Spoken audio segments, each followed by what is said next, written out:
alcance. Nosotros como personaje de nuestro pueblo lo hemos tenido a Santiago Tato, lo hemos tenido a Hildo Valdera, y después de eso ya sale Tomás Ferreira, que paz descanse, que es mi padre. Entonces todo ese trabajo de manera demostrativa que hicieron por mantener a la familia del pueblo Tapiete hace a que nosotros ya aprendamos de eso, ¿no? Y el quien le habla, digamos, no está sujeto a eso. Por eso de que nuestro refugio y nuestra casa grande de nosotros como líder es la TCO y el pueblo, ¿no? Bueno, yo de mi esposo, lo que él hacía, se iba, digamos, como todo capitán, a veces lo invitan que vayan hacia la reunión, todo eso. Pero sí, eso sí, él no se olvidaba de su comunidad, cualquier cosa sacaba para la comunidad, ya tenía la gente, todo eso hacía él años antes cuando trabajaba en la capitanía. Le hemos hecho una pista, decían, esta es una pista en un camino. Ese era, bueno, nosotros, los misioneros suecos venían con su avioneta. Pues para eso lo hemos abierto, así, era un camino, pues querían aterrizar aquí. Había una pista ya mucho más antes, ¿no? Bueno, yo sería cuando nació, pues en el 74, más antes, allá, de una pista. Esa pista sí era muy antigua. Ahí bajaba aviones de cuatrimotores, eso grande. Pero en esa época, bueno, eso ya le estoy contando de lo que me han contado un poco, ¿no? Más o menos.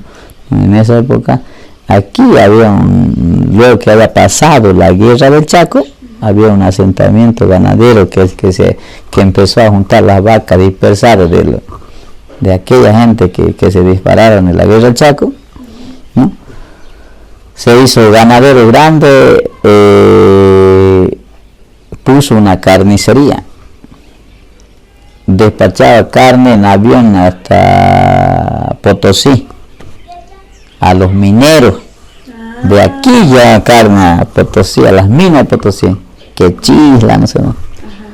Y había un motor grande, ¿no? Que daba energía eléctrica, un semejante motor.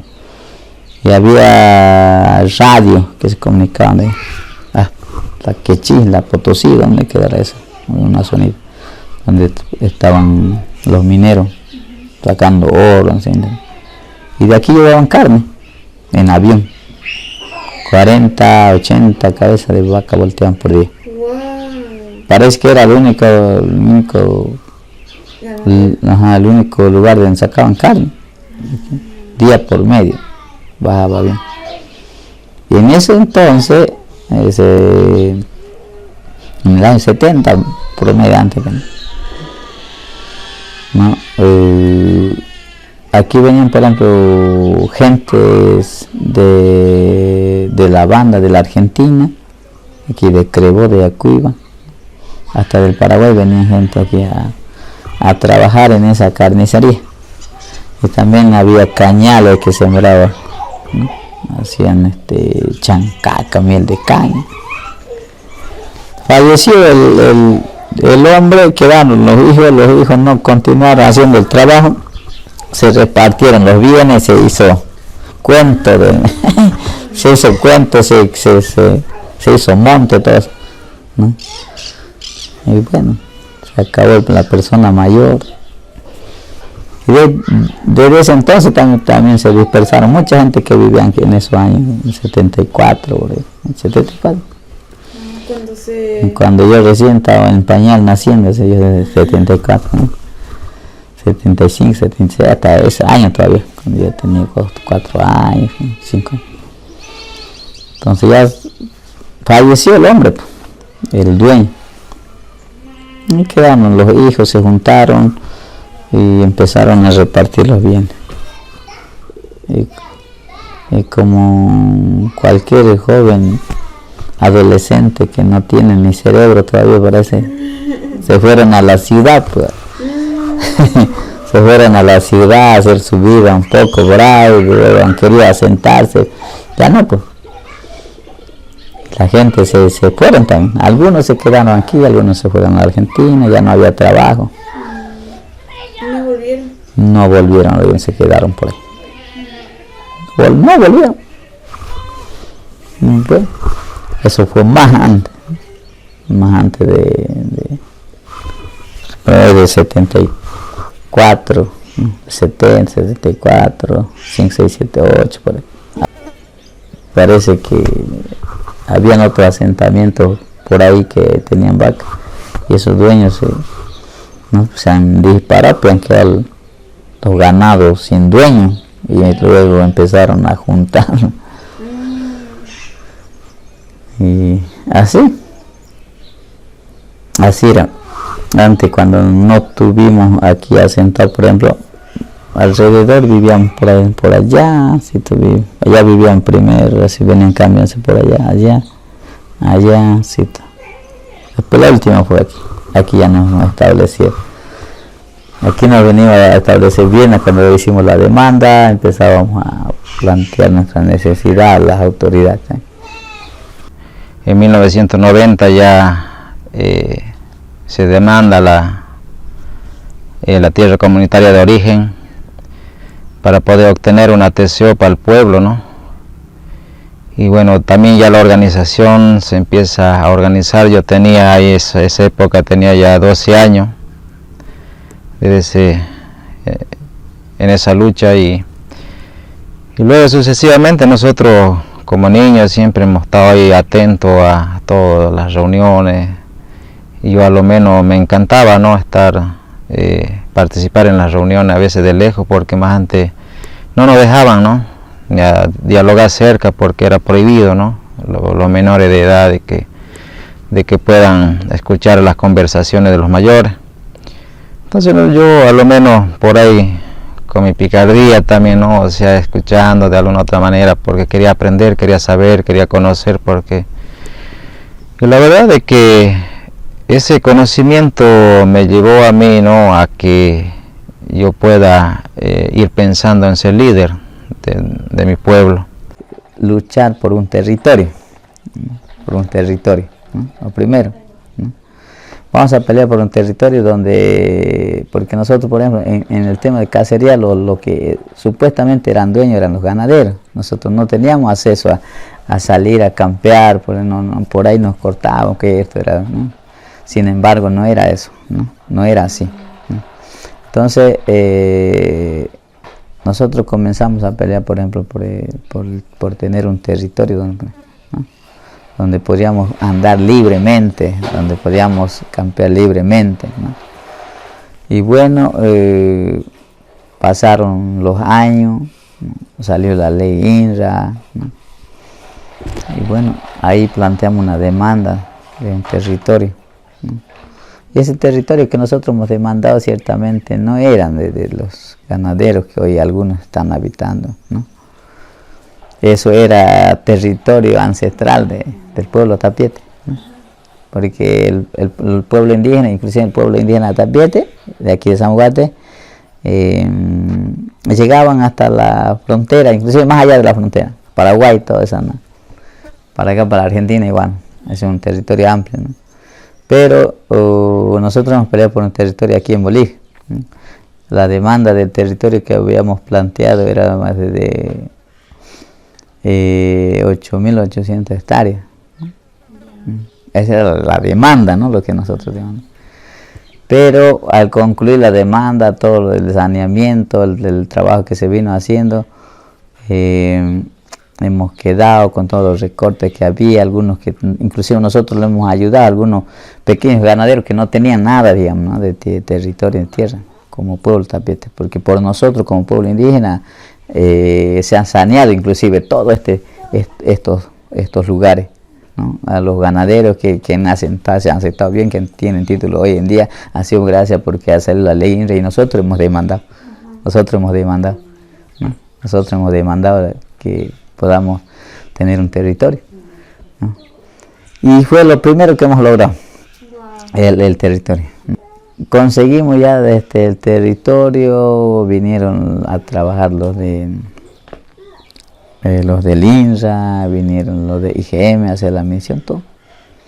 Y fue el primer territorio indígena que fue titular, aparte de todos los otros pueblos indígenas que han presentado la demanda en esa época también, ¿no? Entonces fuimos los primeros que hemos recibido el título. Y de ahí ya comenzamos a trabajar, pues, ¿no? A trabajar como organización, planteábamos también nuestra necesidad, ¿no? ante el gobierno nacional, ante el gobierno departamental, en los POA, en los municipios. Y así fuimos mejorando, ¿no? Antes la vida, por ejemplo, era muy dura aquí en Zamuguate, ¿no? Antes era no había nada, absolutamente nada aquí en este territorio. Y bueno, entonces luego de que hayamos logrado, por ejemplo, nosotros el territorio, ya teníamos espacio nosotros libremente para andar por donde nosotros queremos, ¿no? Y ya nadie podía decirnos nada, ¿no? Aunque después inclusive decían, pues ya tienen un territorio amplio, pero no hacen nada, digamos, ¿no? Nosotros lo hemos planteado de otra forma, digamos, no como lo plantea un ganadero, porque ellos quieren un territorio. Por ejemplo, el campesino necesita un territorio, ¿para qué, digamos? Para trabajarlo, dice la ley, dice también, claro, el territorio no es para tener, ahí dice para trabajar. Pero en la ¿cómo se llama esto? En la visión de pueblos indígenas es con otro objetivo, con otra visión, ¿no? Porque nosotros, ¿de qué vivimos? De recolección. Dentro del territorio vamos a recolectar, vamos a hacer cacería, ¿no? Pero no cacería así, como le voy a decir, pues, indiscriminada, digamos, ¿no? Manejada, digamos. Y otro es para conservación, ¿no? Pero bueno, hemos logrado eso y luego fuimos trabajando ya por la educación, aunque ya antes, en esa época ya había educación, porque la educación nace en la casa. Después, cuando llegaron los misioneros suecos, la misión sueca libre en Bolivia, ¿no? Estaba en Villamonte, por ejemplo, entonces había una necesidad también, hemos dicho, pues ya los niños ¿no? necesitan estudiar también. Entonces los misioneros hicieron un convenio con los municipios para que poder capacitar a maestros bilingües, ¿no? A maestros bilingües, ¿no? Mediante las iglesias, ¿no? Han hecho un convenio, ¿no? Entonces mediante ese convenio, entonces todas las zonas de pueblos indígenas, por ejemplo territorio Huesnayén, ¿no? Han buscado por lo menos una persona que ya sepa leer y escribir más o menos, porque en esa época todavía no había bachiller, no había nada, por el campo peor todavía. Entonces mi hermano, que es profesor, ¿no? Que es licenciado, por ejemplo, Reinaldo, él era el único que, ¿no? Entonces en esos años, finadito mi Tomás Ferreira, el capitán grande, era el esposo donde le he entrevistado, doña Marta, ¿no? Entonces y lo mandaron que se capacite con profesor, ¿no? Profesor bilingüe. Iba una semana a capacidad de Villamonte, volvía, ¿no? Y enseñaba aquí. Iba a enseñar algunos textos pequeños que podían enseñar. Bueno. Y a pesar de eso se iban capacitando. Y cómo él ha sufrido, por ejemplo, ella es licenciada ahora, en esa época cuando no había transporte para salir, cómo viajaba, cómo volvía, cómo se sufría antes, ¿no? Para salir, por ejemplo, al pueblo, ¿no? Y él tiene ese, ¿no? Y así, y mire que parece que, ¿cómo se llama? El interés de ser algo en la vida, o de velar por los niños, no sé, ese interés ¿no? Y como cualquiera, digamos, cuando uno está estudiando, digamos, ¿no? Uno quiere superarse, y ha luchado varios años, ¿no? Y así empezaba, ahí donde estaban sacando, ahí sí había un algarrobo, que ya no hay, ¿no? Había ese algarrobo, ahí abajito sabía enseñar. Después le han dado 4 chapitas, así le han puesto 4 chapitas, y ahí colgaba su pizarroncita, y así enseñaba. Entonces, no hay esas imágenes, pues sería interesante ¿no? Pero bueno, ¿no? Así, ¿no? Y así se consigue la educación, y ya se está enseñando, ya está haciendo aquí todo. Ahora necesitamos que nos construya, ¿no?, escuelas, pero no se daba. Pero había, por ejemplo, ¿cómo se llama? El proyecto educativo del núcleo, que llegaban solamente, no llegaban hasta muy lejos, digamos, por las áreas urbanas, ¿no? Villamonte cerquita, ¿no? Pero no llegaba. Entonces, desde el 2006-2005, el Ministerio de Educación hay un programa grande, no sé, un programa grande en el Ministerio de Educación que se llamaba Fortalecimiento a la Educación Intercultural Bilingüe, ¿no? A base de eso tenía mucha plata el Ministerio de Educación, había mucha plata en ese tiempo, pues el gobierno tenía mucha plata. Entonces se crea en ese programa, ese proyecto, ¿no?, hay un responsable, y crean el proyecto educativo indígena, se llama, PI se llama. Y ese proyecto educativo indígena tenía también plata para construcción, para proceso pedagógico, ¿no?, para hacer proyectos, para elaborar proyectos, construcción, ¿no?, infraestructura escolar, todo lo que sea. Y de ahí viene, por ejemplo, parte de la educación. Y de ahí nace, por ejemplo, un convenio con la alcaldía, el Ministerio de Educación con la alcaldía, para hacer el proyecto, para elaborar los proyectos educativos indígenas, ¿no? Esos proyectos educativos indígenas eran para todas las zonas, los territorios indígenas, o sea, Guaraní, todo, Huenayé, Tapiete, otro, por ejemplo, por Santa Cruz. Igual lo que tenían, digamos, donde no llegaban, digamos, los proyectos educativos de núcleo, que se llamaba. Entonces de ahí viene, por ejemplo, ese proyecto, es un proyecto ese. Con ese proyecto se construyó esos iglus, esas escuelas, ¿no?, con el proyecto educativo indígena, ¿no? Entonces se crea el proyecto, el ministerio paga todo, ¿no?, paga cuatro técnicos, dos civiles, un arquitecto, porque el proyecto era completo, elaborar el proyecto, ¿no?, el proyecto educativo, de educación, o sea, desde construcción de infraestructura, refacción, mobiliario, todo, procesos pedagógicos, lo que se podía. Entonces dentro de esos técnicos demandaba el proyecto que sí o sí tenía que haber un técnico indígena de la zona para que acompañe como conocedor, ¿no?, como facilitador. Entonces de ahí viene, por ejemplo, contrato, el ministerio paga, el ministerio todo pagaba a los técnicos.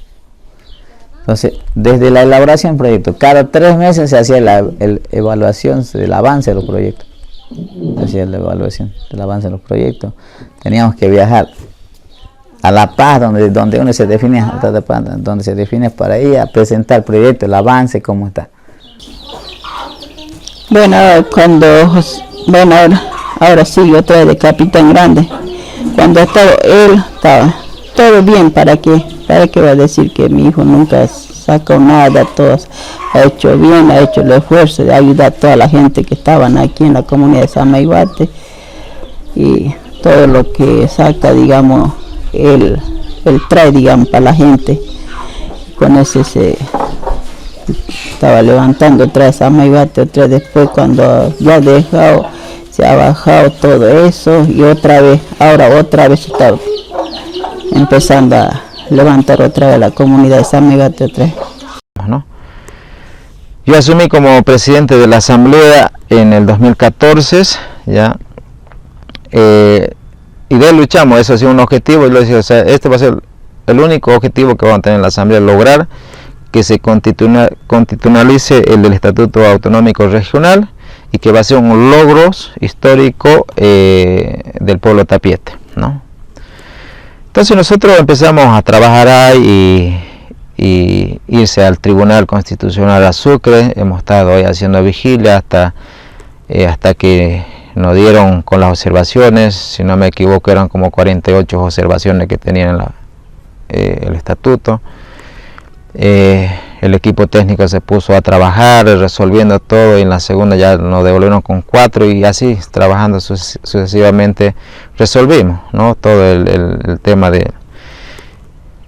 Y antes de culminar la gestión, el Tribunal Constitucional, a través de una sentencia, ya declara constitucional el estatuto regional, ¿no? Y bueno, nosotros ahí, yo me puse a pensar un logro más que el pueblo tapiete está haciendo a través de sus representantes, porque hemos ido demostrando la capacidad que se tenía, no solamente del dirigente, sino del cuerpo técnico, ¿no?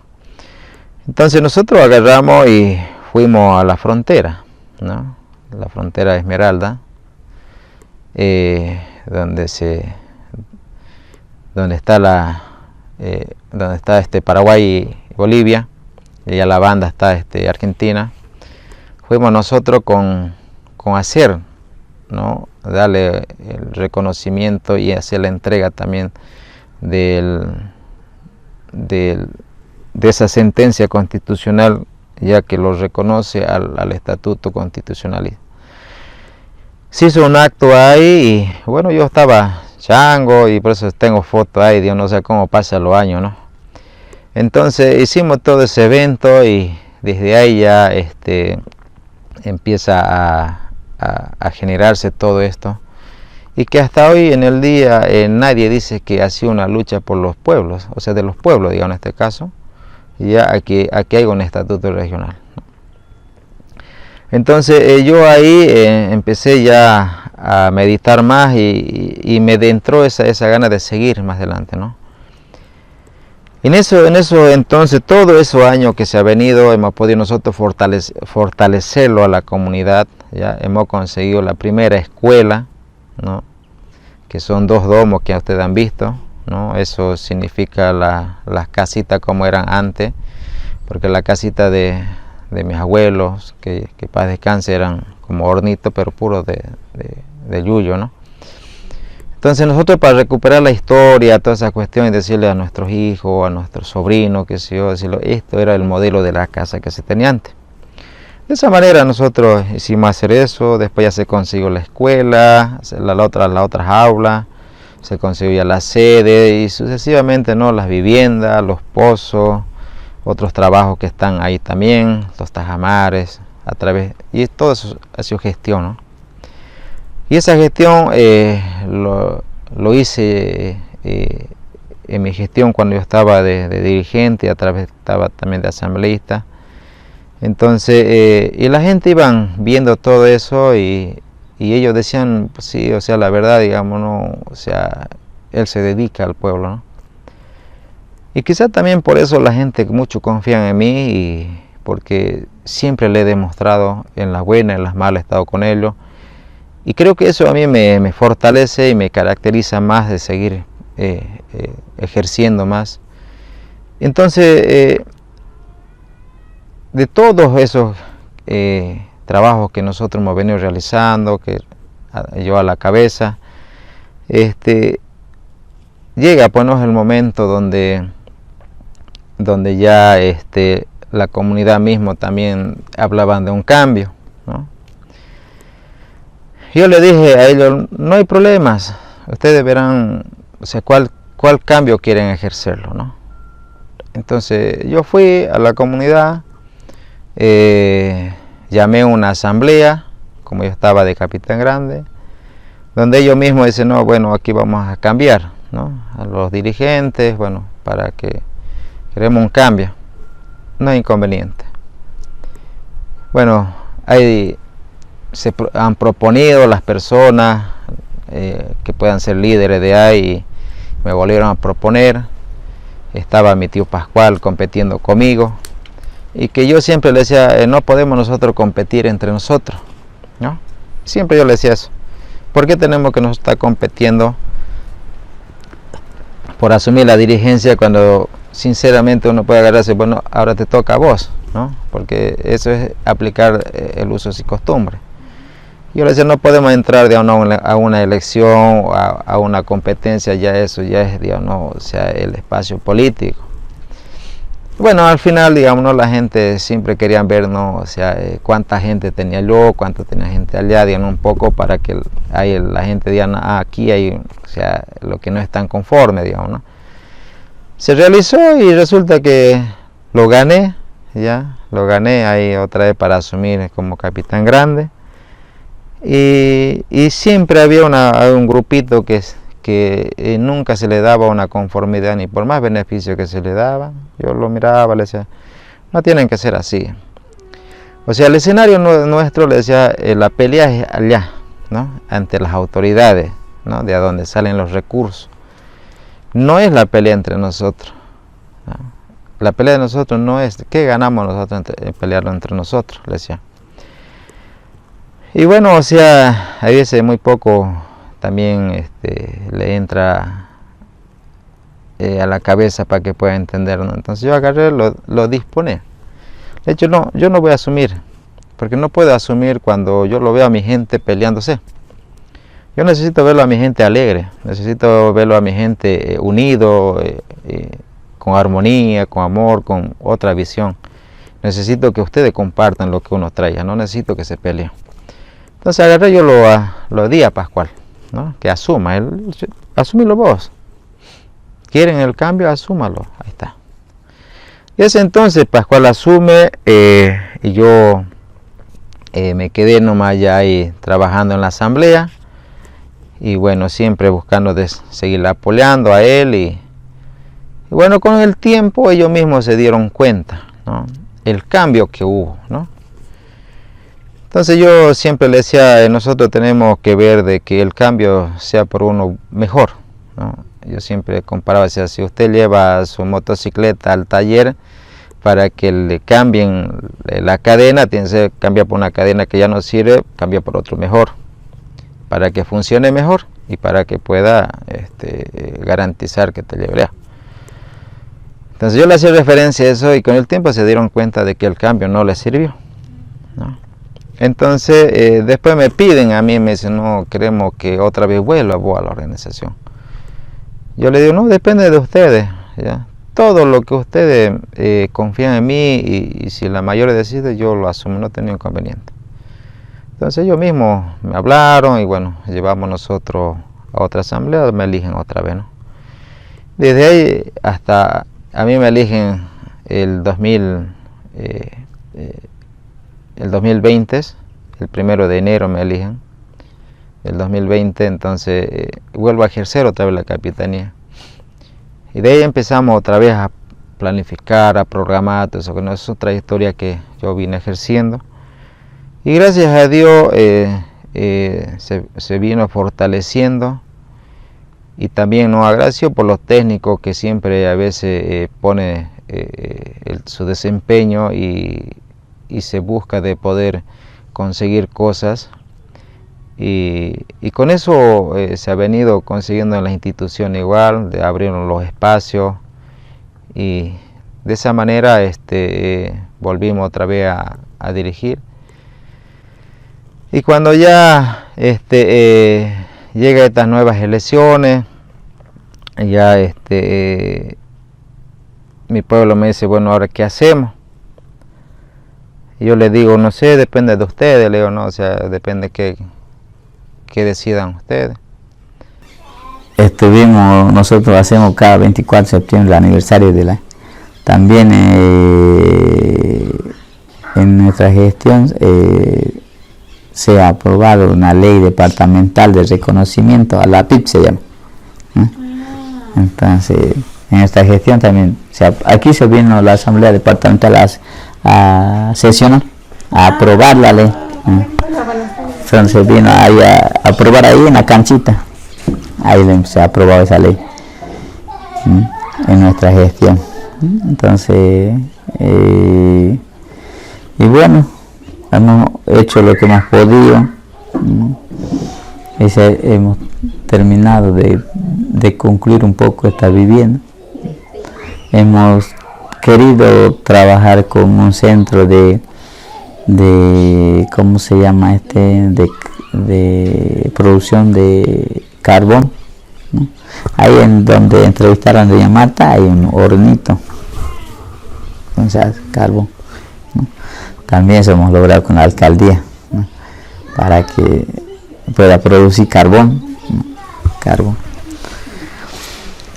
Y trabajamos un poco también en el tema de fortalecimiento a lo que se llama de crianza de animales menores, ¿no? Muchos otros programas pequeños más que la alcaldía nos daba la gobernación. Tenemos un programa, por ejemplo, en la gobernación, la subgobernación, ¿no? El fortalecimiento a la Asamblea de Pueblo Indígena Tapiete, que apoya un poco, por ejemplo, ¿no? En asistencia técnica y otras cosas. Por ejemplo, se está implementando ahora, por ejemplo, lo que es centro de gallinas ponedoras, ¿no?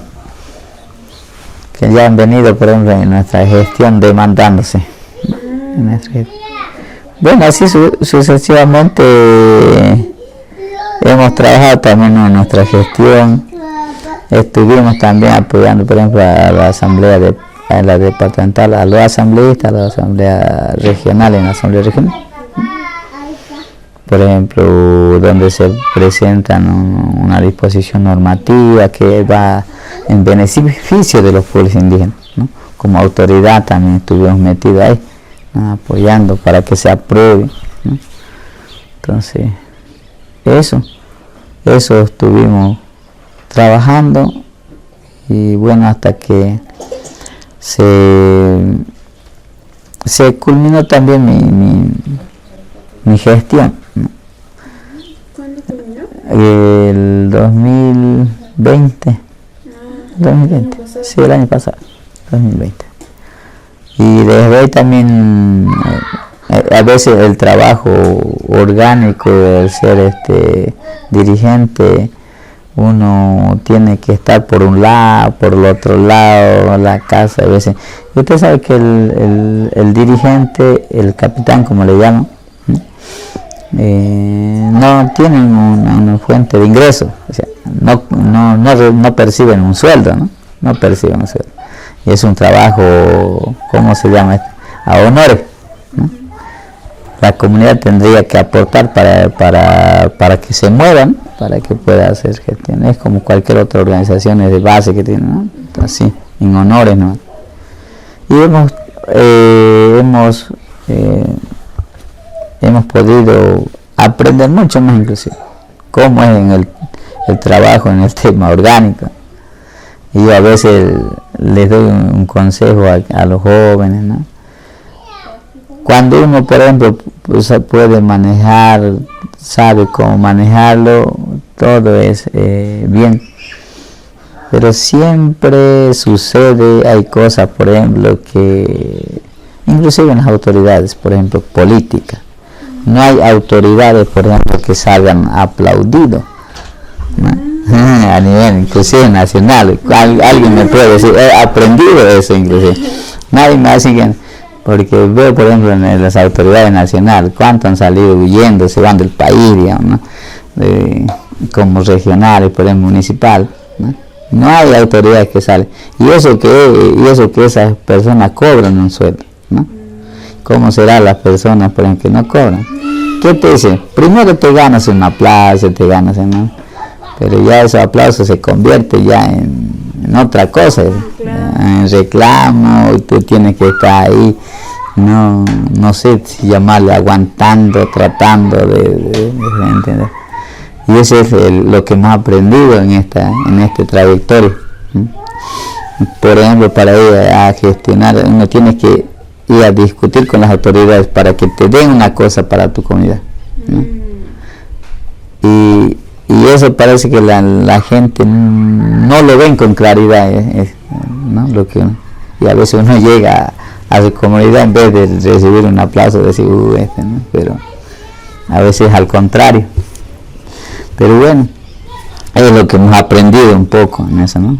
Y inclusive el último ya la gente decía que bueno, no sé si no me acostumbraron a decir que no ha hecho nada, y todo eso, no hace nada, que no ha hecho todo tarde, ¿no? Pero cuando uno mira alrededor, por ejemplo, y yo le digo, no, pero si antes no éramos esto, lo que somos ahora, ¿no? Y cómo lo hemos hecho para lograr, y nosotros no, a nosotros no nos gusta decir yo, digamos, hay una palabra, decir yo, o sea, como algo que no sé, pero no, si no fuera yo, en otras palabras, digamos. Pero bueno, eso, ¿no? Entonces creo que hemos aprendido mucho, ¿no? En asumir este reto de poder ser autoridad, ¿no? de una comunidad, y se ha logrado muchas cosas, ¿no? Inclusive me estaba olvidando, por ejemplo, en la gestión que nosotros veníamos haciendo, por ejemplo, coordinado con la alcaldía, decíamos traer máquinas para arar los cercos comunales y que la gente empiece a sembrar, pues, ya cuando llueve tengan para sembrar sus frijoles, hasta sandía, choclo, ¿no? Y también hicimos algo en esa parte. Por ejemplo, ahorita ya están en tiempos de preparación del suelo, ya se esperando la lluvia para sembrar, ¿no? Todas esas cositas, artesanía con las mujeres, hemos tratado de conseguirles hilo, ¿no? Hagan trabajos manuales, cosas pequeñas que parece a veces no tiene sentido, decimos, pero a veces que cuesta conseguirlo también mediante las autoridades. Y esas cositas, por ejemplo, hemos venido trabajando en nuestra gestión y tratando de contentar a la gente que a veces tampoco se satisface, parece como mucho. Así que eso es lo que le puedo comentar un poco, contarle, ¿no? ¿Y cómo es el proceso de selección de la capitanía? Es como cualquier otro, tal vez, ¿no? Otra elección, digamos. O sea, se reúne en una asamblea y se presentan candidatos, ¿no? El que quiera decir, se presenta candidatos, se entra una elección, ya sea nominal o secreta, ¿no? Se busca una forma, pero sí en una asamblea, ¿no? Tiene que estar la asamblea, toda la gente presente, y tienen derecho a votar, si es nominal o es por signo, ¿cómo se llama? O secreto, pero no es así, en una ánfora, no así. Tú digas, ya, o apuntas, yo quiero que sea él, ya hay quien dice que sí, que no. O si no, un papelito, ya pone su nombre, poncha.